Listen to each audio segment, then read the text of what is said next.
It's July 13th, 2026, and there is fresh footage making the rounds right now claiming to show Iranian army personnel abandoning a headquarters building outside Bushehr after it took a direct hit. Before we get into any of it, I want to slow down on that one clip specifically, because this is exactly the kind of moment where a lot of channels just run with whatever's trending and call it confirmed. Iranian state media reported earlier this week that a U.S.-Israeli projectile struck a military headquarters on the outskirts of Bushehr. A U.S. defense official actually pushed back on that and said American forces weren't conducting strikes at that specific moment. So right out of the gate, we've got two governments telling two different stories, and I am not going to sit here and narrate soldiers sprinting out the back door with their boots untied unless I can actually stand behind that. Because that's not how you build a channel people trust for the long haul. What I can tell you, with real sourcing behind it, is that Bushehr province, which happens to be the home of Iran's only nuclear power complex, a Russian-built plant that's been managed by Russian technicians throughout this entire war, has been hit repeatedly over the last week. That a military site near that plant took confirmed damage according to Iran's own officials, and that the plant's perimeter itself has reportedly been struck more than once without confirmed damage to the reactor core. That's the nuclear town angle. That's the real headline underneath the viral clip, and honestly, it doesn't need any embellishment to be alarming on its own. So let's actually build this out properly from the beginning, because the full picture over the last week is wild enough without anybody needing to invent anything. Rewind about 7 days. This ceasefire, the one signed out of the Islamabad memorandum just weeks earlier, basically disintegrated in slow motion and then all at once. Iran hit multiple commercial tankers transiting the Strait of Hormuz. A Qatari-owned LNG carrier, the kind of ship where an engine room fire is not a minor inconvenience, it's a potential detonation event, took a hit and had to be evacuated. A Saudi-flagged supertanker got struck near Oman's coast the same night. Less than 24 hours later, a Cyprus-flagged container ship got hit and disabled in the strait itself, forced to be abandoned, with at least one crew member still unaccounted for as of the most recent reporting. Iran's official response to getting caught doing this, and I promise I'm not exaggerating this part, was to declare the entire strait closed, framing it as protecting shipping from vessels using unauthorized routes. That's the logic of a toll booth operator who lights your car on fire in the middle lane and then mails you a bill for the tow truck. CENTCOM's answer was 3 consecutive nights of strikes, each one bigger than the last. Night 1 landed on roughly 80 targets. Night 2 escalated to around 90. Night 3, the big one, hit approximately 140 targets in a single push, bringing the week's cumulative total past 300 individual targets struck. We're talking radar sites, IRGC fast attack boat pens, ammunition depots, communications relay towers, drone and missile launch positions strung out along basically the entire southern coastline, Chabahar, Bandar Abbas, Qeshm Island, Jask, Sirik, Konarak, and Bushehr. More than 60 IRGC fast attack boats were reportedly eliminated in that opening stretch alone. Iranian officials themselves, through their own state media, confirmed that strikes over just 2 of those days killed at least 14 people and injured 78 across 5 different provinces. That's not spin from Washington. That's Tehran's own numbers. A railway bridge in Golestan province, part of a trade corridor connecting Tehran toward Turkmenistan, Kazakhstan, and ultimately Russia and China, also reportedly took damage, and Iran ended up suspending passenger rail service between Tehran and Mashhad because of it. So that's the scoreboard. Now let's talk about who's saying what, because the rhetoric this week has been doing full backflips off the high dive. Iran's chief negotiator, Parliament Speaker Mohammad Bagher Ghalibaf, has been posting lines on X like, "The era of one-sided deals is over," and warning that the strait will only open with Iranian arrangements, not American threats. Sounds tough, sounds resolute. Except the actual text of the memorandum Iran itself signed commits Iran to guaranteeing safe passage of commercial vessels for 60 days. 60 days. Iran didn't make it 3 weeks before missiles were back in the air aimed at tankers. So when you hear one-sided deal coming out of Tehran, just remember which side actually tore the paper up first, and maybe pour one out for whichever IRGC hardliner apparently could not go 3 weeks without lighting up a cargo ship. On the other side, President Trump has been about as blunt as this job allows, calling Iran's leadership scum and cuckoo on camera, declaring the ceasefire over out loud, and separately posting a warning about 1,000 missiles being locked and loaded and aimed at the Islamic Republic of Iran, after threats reportedly circulated out of Iranian state and telegram channels aimed at his personal security. Now, whether that specific number, 1,000 missiles, is a literal operational figure or a number chosen because it lands hard in a headline, I genuinely don't know, and neither does anyone else outside a very small room, but the message underneath it was clear either way. Stop hitting ships in that strait, or this stops being a regional skirmish and becomes something the entire world feels at the gas pump, and a lot worse places than that. And then there's the question that keeps circling back around no matter how many targets get struck. Who is actually in charge in Iran right now? Supreme Leader Mojtaba Khamenei has not made a confirmed public appearance in months. U.S. officials, including the sitting defense secretary, have stated publicly that he was seriously wounded. Statements attributed to him arrive exclusively as written telegram posts, occasionally narrated over what's been described as AI-generated video. Never live, never independently verified. His father's funeral just wrapped after a days-long procession through Karbala, and even that event turned into more of a platform for crowds chanting threats aimed at the American president than a quiet moment of mourning. When your government's most senior voice is a text message, nobody can confirm is coming from a living, breathing person, you start to understand exactly why negotiators on the American side keep saying you cannot sign a durable agreement with a signature if you can't confirm there's an actual hand attached to it. So then who is pulling the trigger on these ship attacks? There's a working theory floating around analyst circles, and I want to flag clearly that this is informed speculation, not a confirmed fact, that the tanker strikes may be coming from a hardline faction inside the IRGC that isn't fully synchronized with whoever is nominally running the diplomatic track through Ghalibaf. It would explain the pattern we keep seeing on repeat.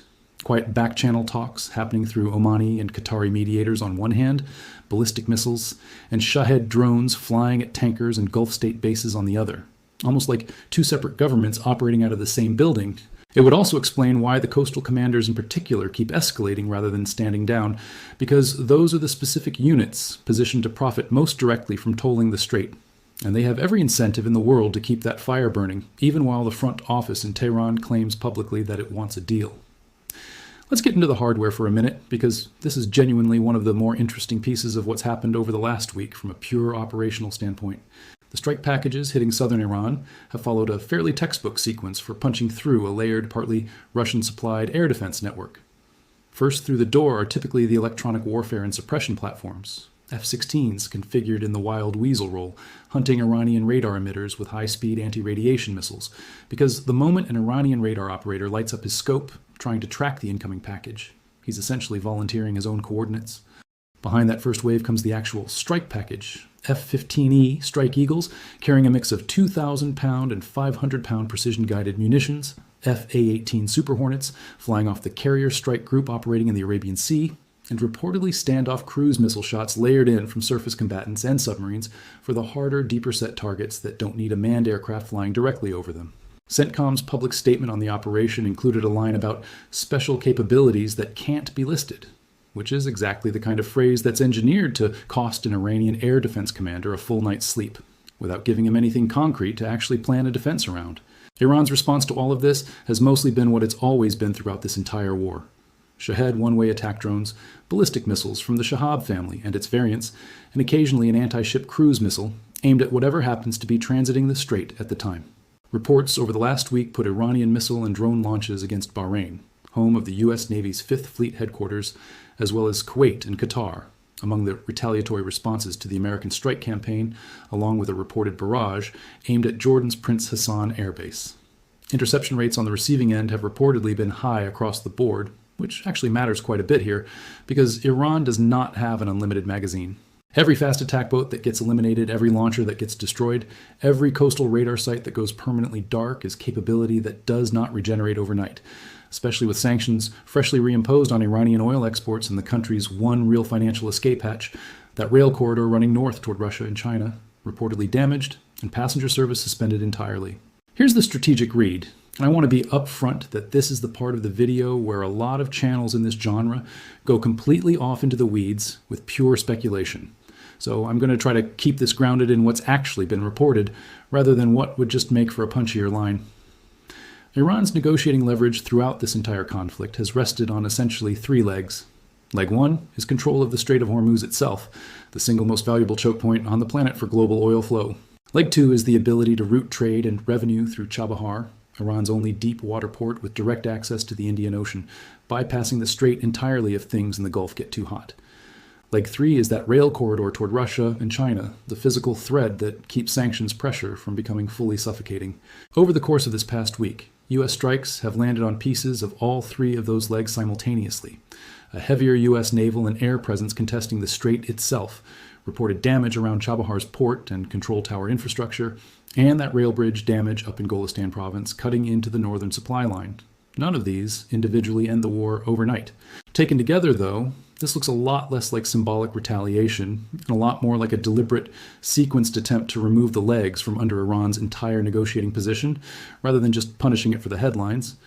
Meanwhile, and this part tends to get lost in the noise, shipping through the strait has not actually stopped, despite Iran's repeated declarations that it's closed. Reports indicate hundreds of vessels have continued transiting under an expanded southern route that U.S. naval and allied forces have been actively escorting and protecting, alongside ongoing mine clearance operations to keep that corridor viable. So you end up with this strange split-screen reality playing out in real time. Iranian state television insisting the strait is closed and under full Iranian control, while shipping data and satellite tracking show real, if reduced, commercial traffic still moving through water the U.S. insists remains international and open. Both of those things are technically being said out loud by two governments at the same time, and only one of them lines up with what boats are actually doing on the water. Let's do a quick global roundup, because there's real movement happening outside Iran too that connects into this same broader picture. European intelligence services have reportedly exposed a Russian cyber operation targeting civilian internet-connected devices, doorbell cameras, home security systems, positioned along NATO military transport routes in the Netherlands and elsewhere in Europe, allegedly used to provide real-time ground surveillance of weapon systems moving toward Ukraine. If accurate, that's a pretty stark reminder that the tools of modern battlefield intelligence gathering have gotten a lot cheaper and a lot closer to home than anyone would like. Separately, Ukraine has continued an aggressive deep strike campaign against Russian energy and Shadow Fleet targets in the Sea of Azov and Black Sea region, with multiple tankers and refinery targets reportedly hit in recent days. Two very different theaters, two very different wars, but the same underlying trend line. Long-range precision strikes against energy and logistics infrastructure have become the default language both sides are speaking right now, whether we're talking about Tehran or Moscow. Back to the main story, because that's really the question everyone watching this wants answered. Where does this go from here? It really comes down to one open question that nobody outside a very small room in Tehran can actually answer with confidence. Does the diplomatic track that Ghalibaf represents have real enforceable authority over the people actually launching drones at tankers in the strait? If the answer is yes, there's a plausible off-ramp available here. A painful one, a humiliating one for the regime, but a survivable one. If the answer is no, if the people with their hands on the actual launch switches are operating on their own incentives, their own grievances, and their own cut of a strait worth tens of billions of dollars a year in leverage, then every round of strikes just resets the clock until the next provocation, and the pattern over just this past week points toward escalation rather than de-escalation. 80 targets? Then 90, then 140. That is not a trend line that bends toward peace on its own. I'll leave you with the most honest version of where things actually stand as of today, July 13th. A province in southern Iran that happens to host the country's only nuclear power plant has now been struck multiple times over the course of a single week. A military command facility on the outskirts of that same province was hit, confirmed by Iran's own officials, even as the U.S. disputed responsibility for that specific strike. Unverified footage claiming to show Iranian troops fleeing that facility is circulating widely online right now, but it has not been independently confirmed by any outlet I trust enough to state as fact. And I'm not going to pretend otherwise, just because it would make for a cleaner ending. The broader war around the Strait of Hormuz, meanwhile, shows no real sign of the ceasefire holding in any meaningful sense, regardless of what either government is claiming on state media or social media at any given hour. Whether that one specific viral clip turns out to be real, staged, recycled footage from earlier in the war, or simply misidentified, it almost doesn't matter for the bigger picture, because the confirmed, sourced facts on the ground this week are already dramatic enough without anyone needing to add to them. Sometimes, the responsible version of the story is less satisfying than the version with soldiers running for their lives in slow motion. But it's the version that's actually true, and that has to count for something if any of this reporting is going to mean anything 6 months from now. So here's what I want to know from you. Do you think the strait stays the flashpoint? Or does this start reaching further inland toward the interior over the next week? Do you think Ghalibaf actually has control over the people firing on ships? Or is this genuinely a fractured command structure fighting itself in public? Let me know what you think down in the comments, and I'll keep tracking every credible update on this as it comes in.